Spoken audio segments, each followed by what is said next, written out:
আজকে মানব সভ্যতা আক্রান্ত। আজকে আমরা লক্ষ্য করছি, আজকে রাষ্ট্রসংঘ আছেন, তাদের কোনো ভূমিকা নেই।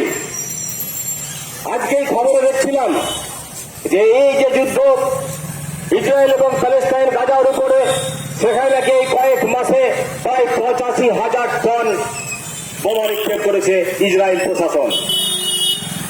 আর এই ইসরায়েলকে কারা সাপোর্ট করছে আপনারা দেখবেন, ভারতবর্ষের বিভিন্ন টিভি চ্যানেলে তারা এটা প্রকাশিত করছে।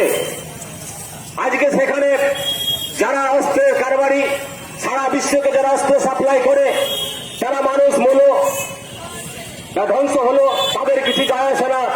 তারা চাইছে কিভাবে এই যুদ্ধকে জিইয়ে রাখা যায়, তার জন্য তারা আজকে মানুষকে বিপদের মুখে ঠেলে দিয়ে মানুষের মারণ খেলায় তারা নেমেছে। আমরা জানি হিরোশিমা নাগাসাকি কিভাবে ঘটেছে।